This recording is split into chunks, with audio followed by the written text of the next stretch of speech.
What is going on, guys? DBG here. In this video, we're going to be doing a very, very controversial video, lads. This is going to be controversial. So, lads, for the fact that I'm putting this out knowing that I'm going to get hate, this is all just my opinion. And some of your favorite cards, I will be shocked if I am not basically slating some of your favorite cards in this video. But in my opinion, these are the most overrated players in NBA 2K22 MyTEAM. And like, again, this is just my opinion because everybody, and I can guarantee you, all of you guys have this as well. There are cards that other people love that you guys hate. And you don't have to agree with my list. You can you can love every player on this list, and that's fine. And even if you do, watch till the end and leave it in the comment section what your 10 most overrated players are. Like, for example, guys, I love some guys that some guys hate. Like, I love Mark Williams. For me, Mark Williams is the best center in my team. A lot of people don't like that card. Think he's incredibly overrated. It's like, why is he so good? For me, Gerald Wallace is one of the best small forwards in the game. A lot of people don't like that card. So for things like that, even if you want to say some of my favorite players are some of the most overrated players in the game, that's completely fine. Each of us have our own list. And all 10 of these guys, well, 9 of these 10 are guys that you see good players run, I'm not going to lie. So I just don't like them, and I think they're some of those overrated players. So again, we're trying to hit 292.5 thousand subscribers by the end of the day.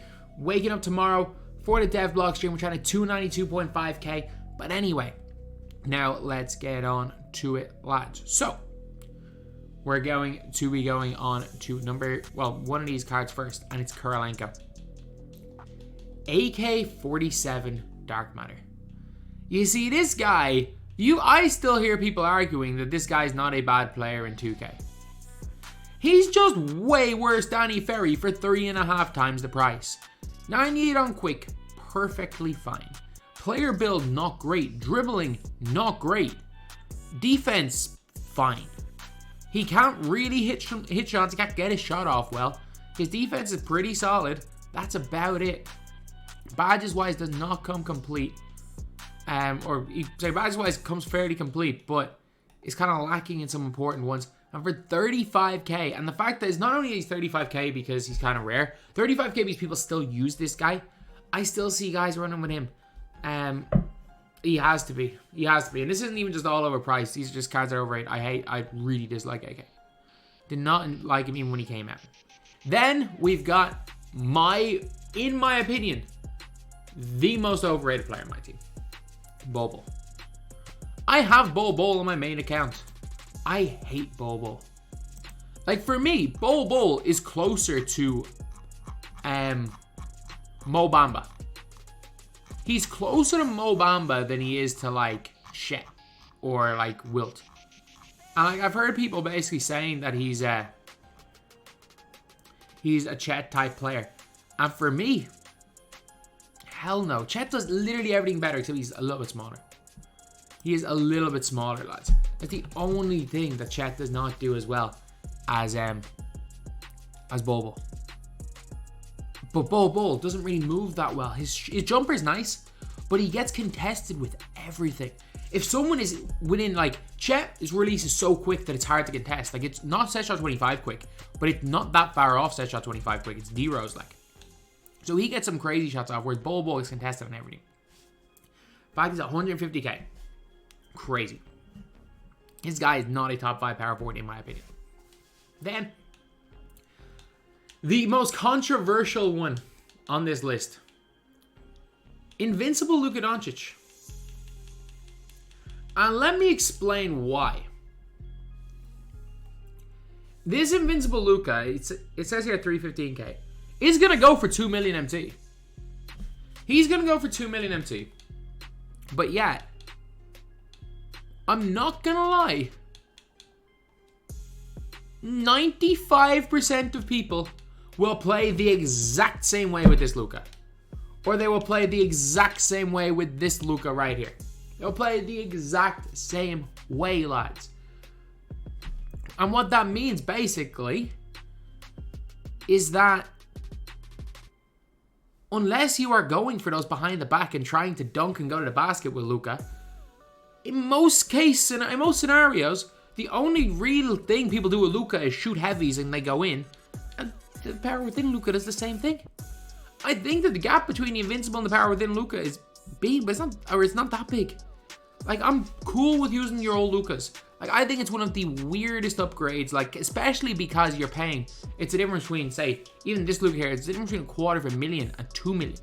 It's like a crazy difference for that much of a difference in game. So, yeah, he's better behind the back. Okay, he gets quick instead of shifty. Okay. Man, the other Luka was unstoppable anyway. After Invincible Luka, we got a card that I freaking hate, man. How are people like, this card was never good, and I stand by it. Like, he was good. Like, he's still good right now, but I mean, he was never him. Like, this Invincible Shaq. Invincible Shaq was fine. Perfectly fine. Like, was probably the best center in the game when he came out. He was the best center in the game when he came out. But, like, I had people talking about him like he was going to be an endgame game changer card.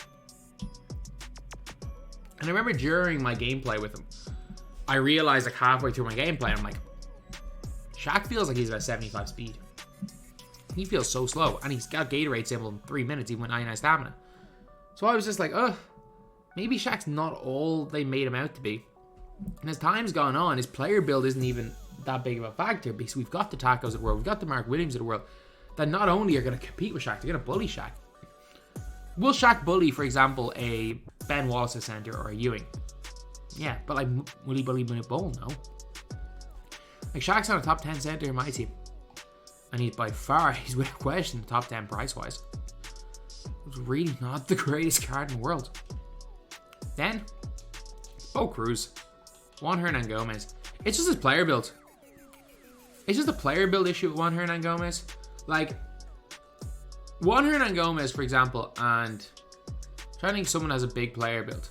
Denny Avdia. If you've ever seen, I know I can't compare him here, but if you've ever seen Juan Hernangomez or freaking Bo Cruz stand beside Denny Avdia, there's a huge height difference. He's about 6'5" in game, and that's where the issue is. Like, he's way small. Like, Jabari Smith is tiny. He's way smaller than Jabari Smith. Good thing about him, though, really good offensively. Tray escape, normal leaner. Like, I think he's got the Euro size up or one of the good size ups. Perfect stats, but his defense is not good. He should be a really good card. He should be a comparable card to Jabari Smith if player build didn't affect height so much. Like, he's tiny in game. Like, is he a good card? Yeah, of course he is. He's perfectly fine. He is a perfectly good card in my team. The issue is that you're paying 120, 130k for a card that the best way to describe him is perfectly fine. And if I'm being honest, that's just simply not good enough. To say that describe a card as perfectly fine and have him well over 100, simply not good enough, lads. After that, we have got Invincible LeBron James. So, this is a weird one. And I'm kind of iffy on Invincible LeBron, because I'm not sure if he's one of the most overrated or one of the most underrated cards in the game. So I think he was so overrated when he came out. Like, people call him the best this, the best that one. Bobby Jones, who came out, that was probably as good as him on the same day. I think he was so overrated at the start that he's become underrated. I think he was so overrated, he's become underrated. And like the opposite to say like real life T-Mac, where he was like so underrated, he's become overrated. Like, so underrated, so on. Same with Reggie Miller. But like, you're looking at LeBron Invincible and he's pushing a mil. And I'm sorry, he's not. He's not as good as either of these guys. LeBron's maybe the best on-ball defender in the game. He moves really slow with the ball in his hand. He's sluggish. He kind of struggles going left and right. It's just something with his player build. But he's god on defense. For me, he's like a small forward version. He will be rendered completely obsolete if Ben Wallace could play small forward. He will be rendered completely obsolete, but he can't. So he's still okay. Like, LeBron is okay. But it's like, for the people I think he's a top, like, 2 or 3 small forward in the game, that's just crazy talk. But then there's people that think he sucks where he's underrated. So I'm going to put LeBron on the list. But I kind of understand if you don't agree with that. This is one of my most overrated cards in all of my team. It's Ben Simmons.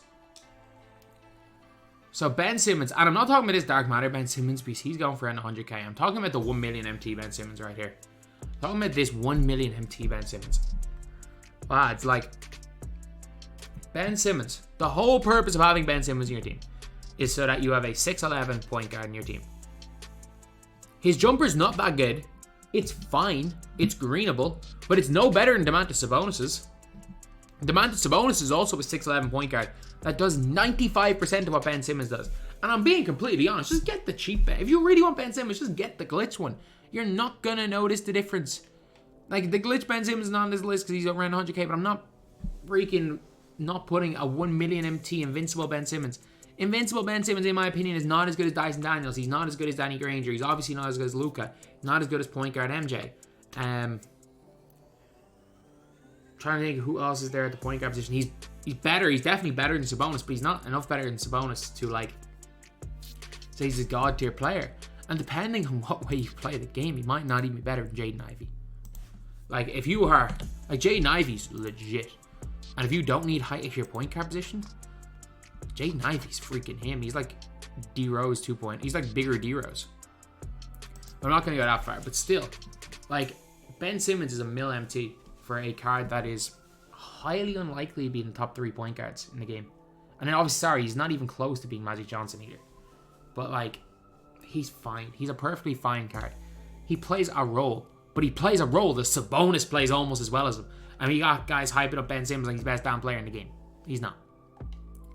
Then we have got Yao Ming. We got Yao Ming. So, the thing with Yao Ming is that there was a stage where Yao Ming was basically unstoppable. So Yao Ming, if you have a center that is 6'10", 6'11", Yao Ming will shoot the ball in their face and green every single time. You will not be able to contest Yao Ming. The issue now with Yao Ming is that everyone at their center position is either running with Mark Williams, who's 7'4", don't care what it says about his height, he's 7'4" in game. They're running with Manute Bol. Even budget guys have Roy Hibbert, who is 7'4", who has the same player build as Mark Williams in game. These guys all have, like, everyone's running a center to compete with Yao, and Yao's one niche of just being glitchy and being able to shoot in people's faces is kind of gone. So, yeah, if you are playing, again, low-level SPMM, people are running small centers, you can still abuse with Yao. But in most scenarios, if you are running with Manute Bol, Yao does nothing. Because Yao doesn't get these great god-tier post animations. Yao doesn't get these taco-like animations in terms of, like, snagging boards. He doesn't get the tall guy animations that Manute Bol gets. Yao is the glitchy shooter. And he can't really move. So, like, I'd even take an Arvidas Sabonis over Yao at this stage. A good card for his, really good card for his time. But again, this card did come out in Season 6. Like, Yao came out the same day as... Yao came out a week before Shaq.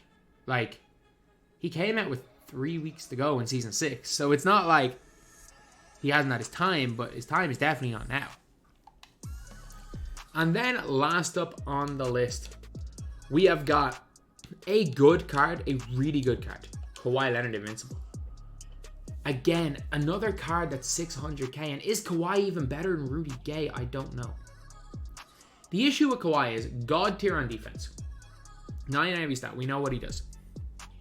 Ray Allen base is kind of slow. But there is a guy by the name of Gerald Wallace. And is equally as good on defense as Kawhi. Has a much faster release. Kawhi's dribble sigs are mediocre. So Gerald Wallace, equally as good player build, equally as good on defense. And better shooter than Kawhi. And dribbling, Gerald Wallace is better. Like, I think, is it crazy to say Gerald Wallace is better? No. I think Kawhi is that much better. Gerald Wallace is 7k MT. People are hyping Kawhi up to the damn moon when there's no difference between these two cards. I'm not going to just compare him to nobody, but, like, look at the stats that matter in my team. Look at the stats that really matter. Post game doesn't matter. 93 3 ball versus 99. Gerald Wallace better release anyway. Every coach is going to get to 99. Dunk the same. Standing dunk 80's fine.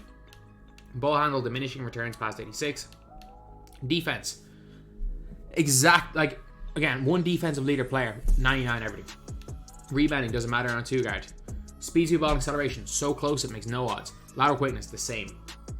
Tendencies. Look at tendencies, both 99, both exact same copy-paste tendencies. You're looking at 2 cards that are going to stats, like, again, if you guys took the name of Kawhi Leonard and Gerald Wallace off and just put them in the John Smith generic bald white guy from random rosters getting the exact same stats, badges, animations, and player builds, you would probably say, like, and we gave those to 100 people, 50 of those people would say Kawhi is better, 50 of those people would say Gerald Wallace is better. Just because his name's Kawhi Leonard, people are super hyped on him, spending a lot of MT. And not only the price, people are saying that he's something like God tier card, but in reality, he's literally just, there are 10 cards in the game that do the same exact thing as him. So yeah, that's pretty much it, lads. That is my most overrated list. Let me know if you guys agree, disagree with it, because I know a lot of you guys are going to disagree with it, and that's fine. It's just my opinion. Thank you guys for watching. Please like, comment, and subscribe.